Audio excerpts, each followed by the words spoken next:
Shalom, Sobat Mahanem TV.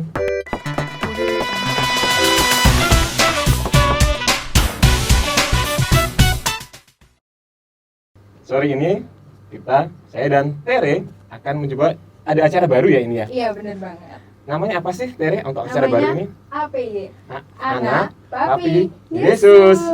Ya, ini kita akan banyak belajar tentang pengenalan tentang bisa Alkitab, atau kita juga banyak belajar tentang gereja kita.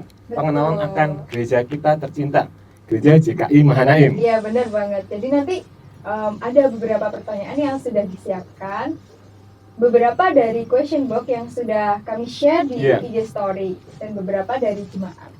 Dan untuk perdana ini kita ada tamu yang sangat spesial spesial. ya. Di tengah kesibukan beliau, kita bisa menghadirkan beliau itu suatu hal yang luar biasa. Betul banget. Ya, akan kita perkenalkan yaitu Bapak Gembala Sidang kita, Bapak Pendeta Dr. Ki Bagus Heruyono, MA/MTH. Selamat sore Om Heru. Selamat sore. Salam. Dan kita memanggilnya Om karena ya kita anak rohani beliau ya. Iya, benar Jadi banget. sudah langsung Sudah terbiasa. Betul. Hari ini Om, kita akan ya seperti yang disampaikan oleh Tere tadi, kita menyampaikan beberapa pertanyaan Om yang kita sharing ke jemaat melalui question box di IG kita, JKI Mahanaim Church. Dan kita pilih berdasarkan beberapa pertanyaan yang masuk, terutama yang berhubungan dengan Alkitab dan gereja kita. Dan kita bisa mulai juga ya, kita langsung saja Tere, silakan. Ini Om, pertanyaan pertama yang masuk itu, bolehkah orang Kristen membuat tato di tubuhnya? Ini sering banget ya, Iya. sering banget ditanyain sama orang Kristen ya. Iya. Kita boleh tato apa enggak sih? Apalagi kan Karena- orang Kristen sekarang Iya. kan, maaf, memberi Banyak tato ya. misalkan tanda salib atau tulisan Tuhan Yesus bahwa ini loh, aku ini anak Tuhan. Iya, Seperti betul. itu. Kita mohon kejelasannya. Ya, pada umumnya yang tidak setuju dengan tato itu bertumpu pada Perjanjian Lama yang menyatakan di sana mengatakan jangan menoreh-noreh tubuhmu. Nah, menoreh tubuh ini sebenarnya hubungannya dengan penyembahan kepada dewa, Ya, jadi konteksnya itu harus dilihat. Menoreh-noreh di dalam PL itu konteksnya apa. Jadi kalau itu diproyeksikan ke orang yang bikin tato hari ini, yang tidak ada hubungannya dengan penyembahan dewa, saya kira ayat itu tidak pas. Tidak pas. Nah, sekarang boleh enggak orang Kristen itu punya tato? Kalau menurut saya sih secara literal, dalam Alkitab memang tidak ada larangan dalam arti tidak boleh pakai tato, ya. Karena memang zaman Alkitab dituliskan belum ada tato dalam konteks yang kita pakai sekarang. Hanya sekarang begini, ada orang yang tidak boleh pakai tato, Iya, Ya, betul. betul. tapi alisnya dikerik, Oh, sama. Iya, iya. Sama aja. kan ya. ditato juga Iya, lah itu. betul juga, betul. Nah, kalau ditato juga, nah itu seperti apa? Iya. Kalau orang nggak boleh pakai tato di sini atau di sini, tapi ada orang ngerik alis mau ditato nggak apa-apa, saya kira ini inkonsisten. Oh iya, betul. Ya. Nah, sekarang kalau orang dengan pengerik alis lalu ditato supaya kelihatan cantik, supaya kelihatan fresh. Sekarang apa bedanya orang pakai lipstick? Oh iya. Iya, betul. Lipstick itu sama saja, Iya. ya. Jadi mengubah warna, memberi sesuatu. Ada. Betul. Artinya kalau tato itu dalam rangka untuk orang itu menggunakan tato supaya ada merasa segar, ya, ada semangat, ya, tidak masalah buat saya itu. Tetapi juga ada catatan. Kira-kira tato yang dipakai ini memiliki filosofis apa? Oh iya. Seperti gambar naga. Iya, betul. Ya tentu itu filosofisnya kalau kita kembali ke Alkitab kurang pas, sebab naga itu identik dengan ular tua, berarti itu simbol dari setan. Setan. Oh iya, iya. Ya, gambar tengkorak Iya, iya. semacam itu. Iya. Apa itu loh? Ya, mungkin buat kita nggak masalah, tapi kalau itu menjadi syak buat orang lain, ya orang Kristen kok pakai tato, tengkorak, Iya, semacam betul, itu. Artinya membuat sak orang lain itu justru bukan tatonya yang berdosa, iya. tapi membuat orang lain syak itu bermasalah. Masalah. Jadi kesimpulannya, tato itu menurut saya diperbolehkan sejauh asas manfaatnya itu tadi, ya, untuk memberikan supaya wajah fresh, segar, ya, kelihatan pantas, dan juga mungkin memunculkan semangat tertentu karena memiliki tato. Tapi dengan catatan juga, tolong dikoreksi gambar apa, simbol apa. Iya, betul. Ya, saya kira itu. Om, berarti kembali lagi itu ke etika berarti. Apa benar? Ya ada, tentu ada unsur. Karena membuat tato itu ada estetika. Iya. betul. Ya. Jadi diletaknya di mana? Kalau itu estetika diperhatikan juga untuk lebih cantik, Iya. kecantikan, juga etika, ya tentu itu dibutuhkan karena kita bermasyarakat tidak boleh egois, ya toh, semacam itu. Jangan-jangan wajahnya ditato gambar tengkorak semua, ya itu wajah-wajahmu sih gitu loh. Cuma orang lihat begitu kan jadi seperti apa gitu loh. Nggak enak. Ya, silakan, Yari. Lalu untuk pertanyaan yang kedua, dalam Matius 6 ayat 8, Bapak mengetahui isi hati kita sebelum kita berdoa. Lalu, mengapa kita perlu berdoa? Ya itu konteks dari ayat itu bagian dari khotbah Tuhan Yesus di bukit, Iya. di mana Tuhan Yesus bilang kalau berdoa itu jangan bertele-tele. Iya, Oh, iya. betul. Kamu beranggapan bahwa dengan perkataan yang panjang lebar yang banyak itu doamu akan berkenan kepada Tuhan. Padahal doa itu bukan soal panjang lebar kata kalimatnya atau diksi yang digunakan, tapi lebih hati. Oh iya, betul. Yang kedua, berdoa itu kalau kita kembali ke awal muawal, bahwa itu adalah berangkat dari relationship dengan Tuhan, hubungan. Jadi doa harus dilihat dalam konteks komunikasi dengan Allah. Nah, meminta yang disebut bersafaat itu bukan bagian utama dari doa. Itu bagian isi dari komunikasi. Oh iya, betul. Ya, sehingga ada pendapat kalau Allah sudah tahu isi hati kita apa yang kita minta tidak perlu berdoa. Ya, kalau doa itu sekedar meminta, Iya, betul. up to you. Iya. Ya, Benar, sebenarnya kan Tuhan tahu hati kita. Loh, kenapa kita ucapkan lagi? Sebenarnya kan konteksnya seperti itu. betul. Ya. Kalau doa itu sekedar meminta. Ya. Tapi kalau doa itu ditempatkan sebagai relasi komunikasi dengan Tuhan, sebetulnya bukan soal materi memintanya, Ya. tapi lebih kepada komunikasi. Contoh, apakah seorang ayah tidak tahu kebutuhan anak? Tahu.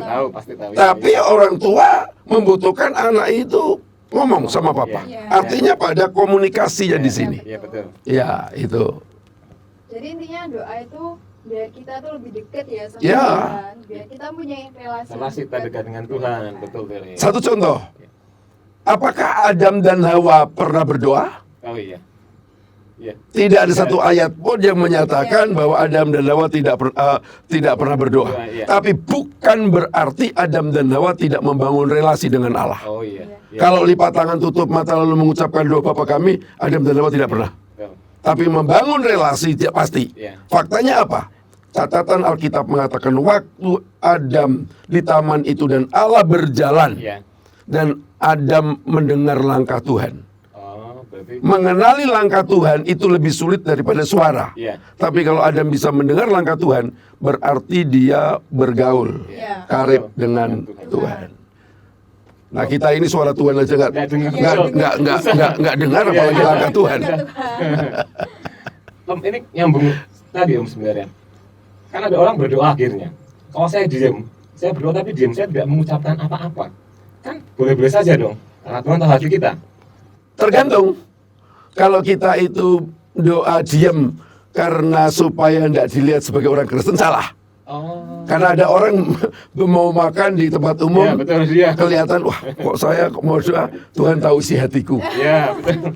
Ya Tuhan sudah tahu isi hatimu, Iya. cuma konteksnya kamu malu disebut Kristen. Iya, betul. Nah gitu loh. Iya. Tapi kalau kita lipat tangan, tutup mata, lalu dengan hati, Tuhan tahu itu. Iya. Ya toh, seperti itu.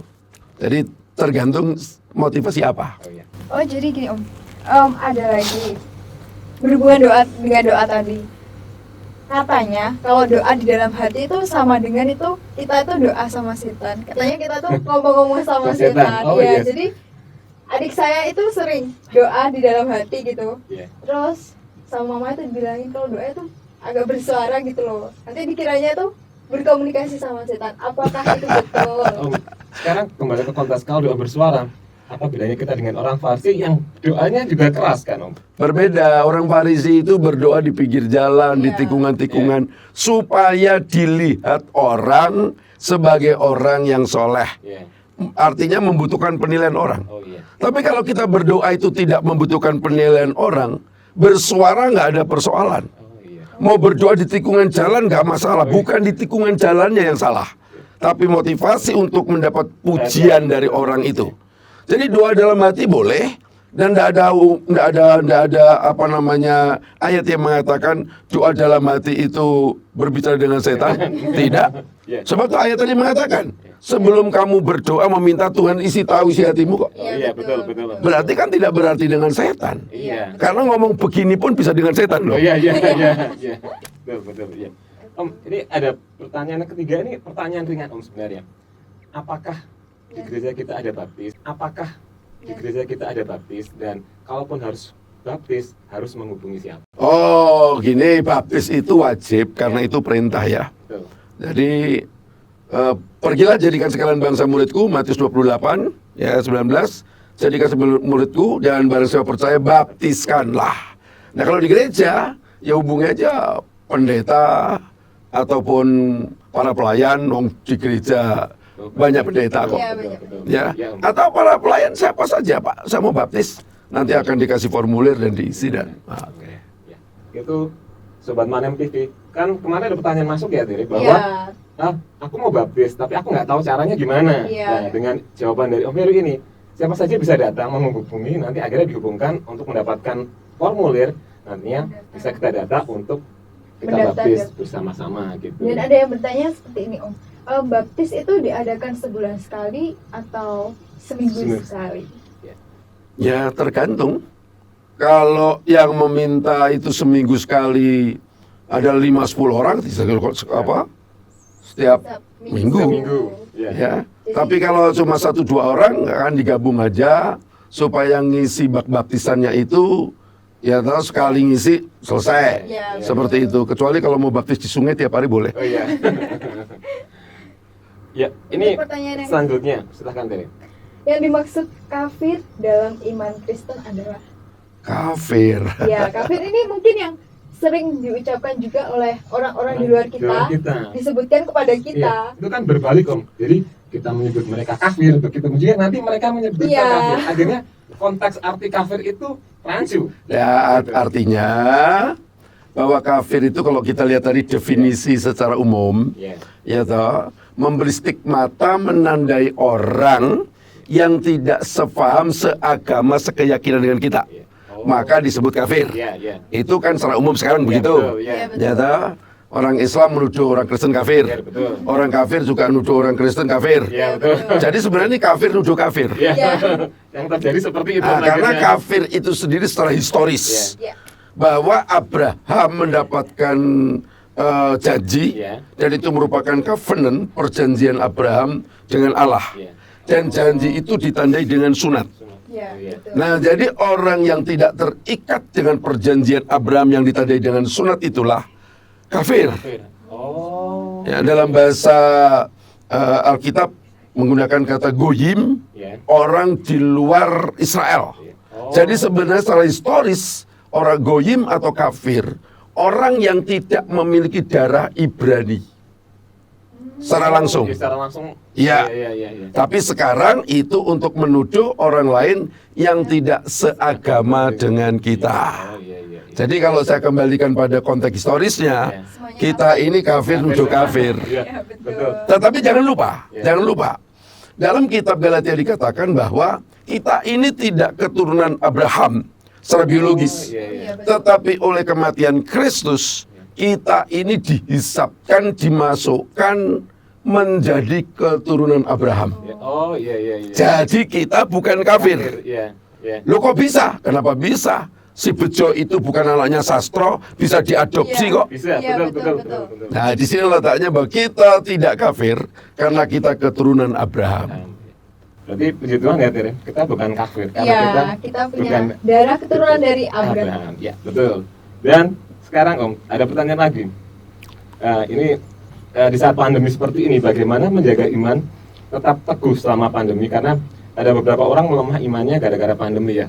Entah faktor ekonomi atau keadaan ya pekerjaan, keuangan Ya. dan sebagainya, dan itu banyak orang mundur dari imannya. Yang membuat lemah iman itu bukan corona. Oh iya.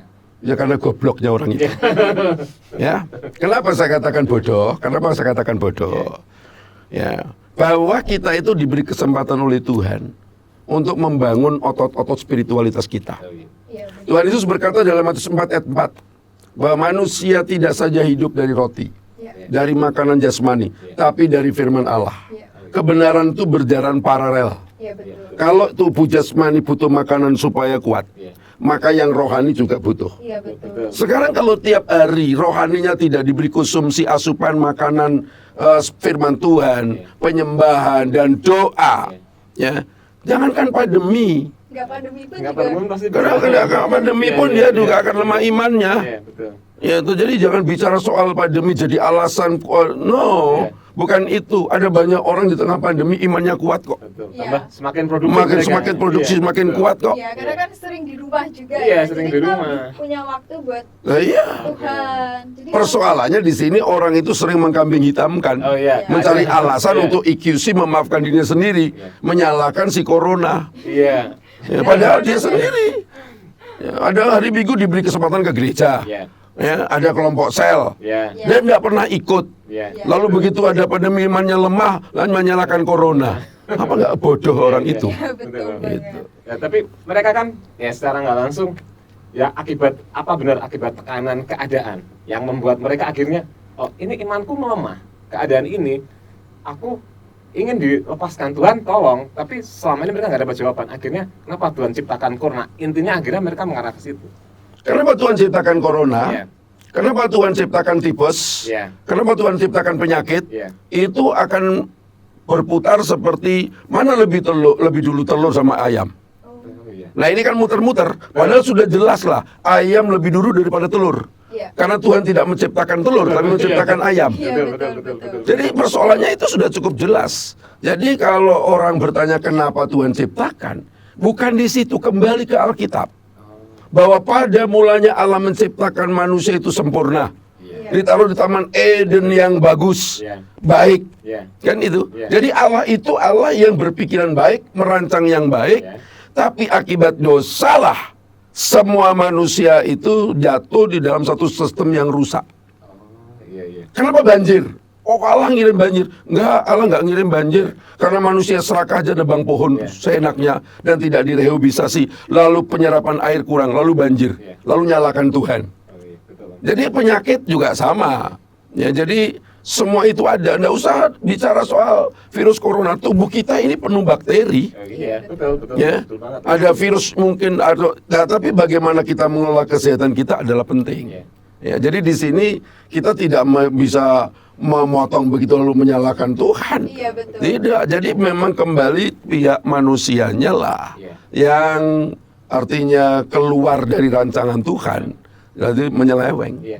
Berarti sama seperti ini, Om. Allah tidak pernah menciptakan masalah. Yang menciptakan masalah itu manusia.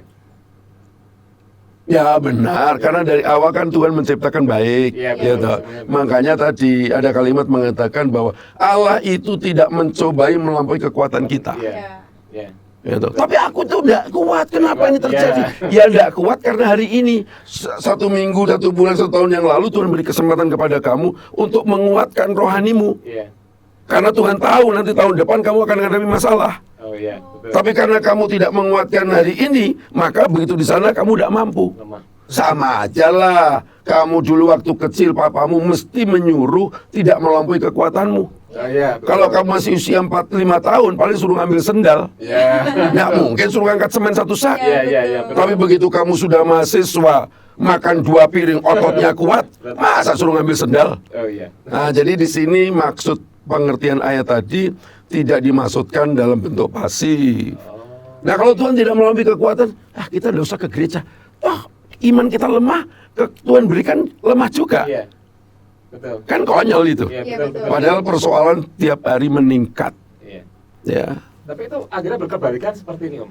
Mengerti masalah, kita nggak mau kerja. Aku hadapi dengan iman, pasti Tuhan menolong. Kalau kayak gitu kan akhirnya konyol. Iman itu tidak berarti menyangkali hukum logika. Oh, iya, iya, iya. Bukan berarti aku beriman saja, Iya, nanti Tuhan akan pelihara. iya, Tuhan bilang jangan kamu khawatir, iya. ya toh.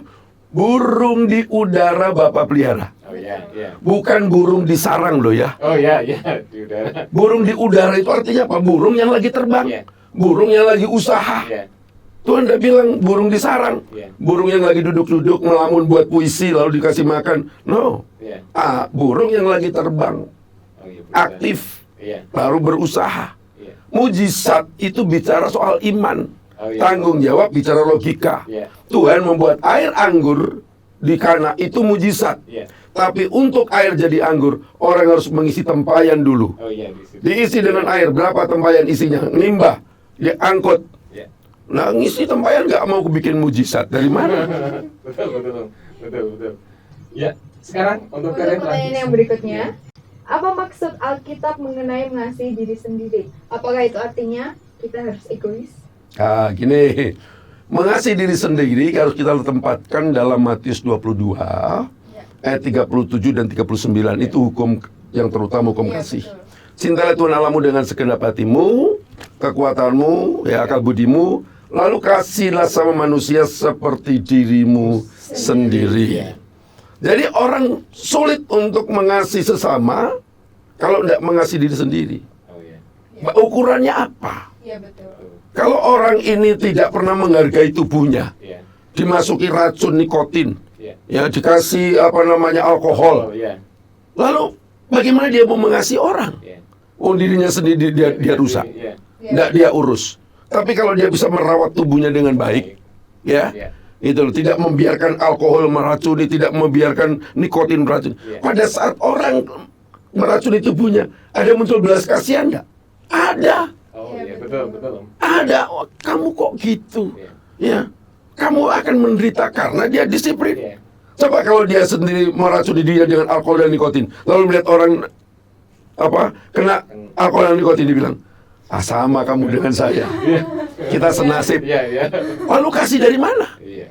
Jadi mengasihi diri sendiri itu bukan egois, Oh iya. ya, bukan egois. Sebab artinya kita wajib mengasihi sesama karena dasarnya tadi kita memahami kasih itu apa. Oh, betul. Nah kalau kita tidak bisa memahami kasih, lalu bagaimana kita mau bisa mengasihi Iya. Iya, kepada orang lain?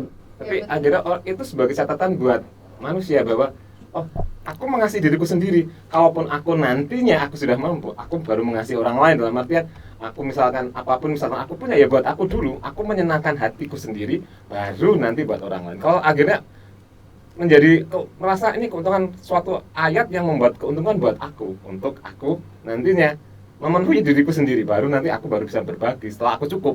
Persoalannya adalah bahwa kebutuhan manusia itu no limit. Apa batasannya? Sekarang aku sudah cukup, baru akan memberi orang lain. Cukup sampai kapan? Oh iya, nggak ada habisnya Om. Cukup sampai kapan? Iya. Dan jangan lupa manusia itu makhluk sosial. Iya. Kalau dia tidak mengasihi, tidak berbagi, dia sudah mengingkari hakikat sebagai manusia. Betul, betul Om. Karena kita bisa ada begini karena uluran kasih orang tua, Iya. orang lain dan semua. Iya. Lalu kalau kita tidak juga mengasihi, kita mengingkari hakikat kita. Iya. Iya, betul. Jadi ayat tadi makanya dimulai dari kasihlah Tuhan Allahmu. Oh iya, betul. Bagaimana kita mengasihi Tuhan yang tidak kelihatan kalau kita tidak bisa mengasihi orang yang kelihatan? Oh iya, Iya. betul, betul seperti itu, betul Om. Oke. Betul. Betul banget ya. Kadang-kadang kan itu buat ya keuntungan buat kita untuk kita. Oh ini loh, Ya. aku belum cukup. Buat apa aku mengasihi orang lain? Iya, jadi Akhirnya kita nggak seperti bisa mengasihi orang lain. itu. Iya. Padahal kita ingin mengasihi Bapa yang di surga Iya, yang nggak benar. kelihatan, tapi kita nggak mampu mengasihi orang di samping kita Iya yang udah benar, kelihatan. benar banget, benar banget. Dan Ada pertanyaan terakhir? ada pertanyaan terakhir, yaitu pernahkah Tuhan Yesus menyebut dirinya Tuhan? Apakah disebut dalam Alkitab? Jadi perbandingan terjemahan dari kitab yang berbeda. Ada dalam Yohanes 21 itu sebenarnya bukan Yohanes 21, dalam Yohanes 17 Tuhan Yesus berkata, kamu menyebut aku guru dan Tuhan. Iya, betul. Ya, benar pernyataanmu itu. Hanya saja orang yang tidak mengerti belajar Alkitab, kata Tuhan di situ dia katakan bahwa itu dalam terjemahan Alkitab lain itu Tuhan. Tuhan, iya. Loh, oke. Dalam terjemahan yang lain itu Tuhan karena perkembangan bahasa dan seterusnya. Bahwa Alkitab bahasa Indonesia itu tidak hadir di Timur Tengah, di Israel sana. Iya. Yesus itu hadir di Timur Tengah, bahasanya bukan bahasa Indonesia, Iya. ya, bahasa Ibrani itu sebagai bahasa agama, Iya. sedangkan bahasa Aramaik itu bahasa sehari-hari, Iya. bahasa internasionalnya adalah bahasa Yunani, Iya. maka Alkitab itu ditulis dalam bahasa Yunani, Oh, itu bahasa internasional. Nah, ada Alkitab Perjanjian Lama iya. yang ditulis dalam bahasa Ibrani dan beberapa bahasa Aram seperti Daniel, waktu itu diterjemahkan ke bahasa Yunani Oh. untuk kepentingan pembaca Yunani yang bahasa internasional. Orang Yahudi itu tidak berani menyebut tetragramaton 4 huruf kudus, Oh, Yod, He, Wo, He, yang dibaca Yahweh. Yahweh. Oh, iya. Jadi pada saat mereka membaca Yod, He, Wo, He, Iya. yang keluar dari mulutnya itu tidak Yahweh. Oh, Takut karena ada hukum jangan menyebut nama Tuhan Allahmu dengan sembarangan. Maka yang muncul Adonai. Ya, yang muncul Adonai tidak sesuai dengan tulisannya tadi. Iya. Nah, Adonai untuk memanggil Allah tadi diterjemahkan ke bahasa Yunani menjadi kurios. Oh, iya, iya, iya. Kurios itu artinya tuan. Tuhan, iya. Oh, bukan. Tuan terhadap budak-budak. Oh, iya. Jadi budak-budak itu mati hidupnya, merdeka atau tidak, tergantung sang kurios tuan Oh, ini. iya, tergantung. Oke, Betul, betul. itu tuan. Iya. Nah, karena yang tergantung semacam itu tuan, Iya. maka dari kata tuan tadi juga dipakai Tuhan. Oh, iya, iya. Contoh Gusti. Iya. Gusti itu bisa Gusti Tuhan. Kanjeng Pakubuwono, Iya, betul. manusia, Iya, betul. tapi juga Gusti Allah. Iya, betul. Tergantung konteksnya apa. Iya. Nah, Yesus itu katakanlah kita pakai Tuhan. Iya. Iya. Nggak keliru. Nah, betul. Karena apa? Karena dialah penguasa Oh, iya, betul. yang menentukan mati hidupnya orang, Oh, iya. yang menentukan merdeka atau tidaknya orang. Iya. Karena Yesus berkata segala kuasa di bumi di surga dipercayakan kepadaku. Dia Tuhan, Iya. ya. Betul, betul. Disebut Tuhan, Iya. ya tidak masalah, itu sesembahan. Jadi tergantung konteks tadi kata kurios itu dari mana. Oh, betul. Jadi kembali ke konteksnya lagi. Ya, jadi kalau kata Tuhan itu hanya ansi manusia, oke, tapi manusia yang seperti apa? Iya. Manusia dalam konteks zaman itu Tuhan yang memiliki budak-budak, Iya. yang menentukan mati hidupnya budak-budak, yang menentukan merdeka atau tidaknya budak-budak. Kalau kata Tuhan itu ditujukan pada Yesus, ya gak keliru. Karena Yesus yang menentukan mati hidupnya seseorang. Oh, iya, betul, betul. Betul, betul. Iya. Jadi semuanya itu tergantung Kembali sama ke kita, konteks ya. konteksnya juga. Ya. Ya. Dan mungkin saya tambahkan begini. Oke lah, ya, kata itu tidak menunjukkan Yesus Tuhan. Iya. Oke? Betul. Tapi dalam tindakannya, Iya. Yesus adalah Tuhan. Oh, iya. Dia mengampuni dosa. Iya, betul. Yesus dengan berkata, dosamu sudah diampuni. Ayo tanyakan kepada agama apapun. Ustadz, kiai tanyaan. Iya. Yang bisa mengampuni dosa siapa? Ya, ada. Iya. Allah. Allah. Betul. Ya. Iya. Yesus juga berkata pada penjahat sebelahnya, Iya. hari ini bersama aku ke Firdaus. Iya. Siapa yang bisa menjamin orang masuk surga? Tanya Ustadz kiai. Pasti Gusti Allah. Iyalah, iya. Dan Yesus menjamin masuk surga. Iya, betul. Dia berkata, ya, hari ini juga engkau bersama aku ke Firdaus. Iya, betul. Ya. Lalu Yesus juga berkata, segala kuasa di bumi dan di surga, ya, dipercayakan kepadaku. Iya. Siapa yang punya kuasa di bumi dan di surga? Kecuali Allah. Iya, betul. Itu bukti Yesus adalah Tuhan. Haleluya.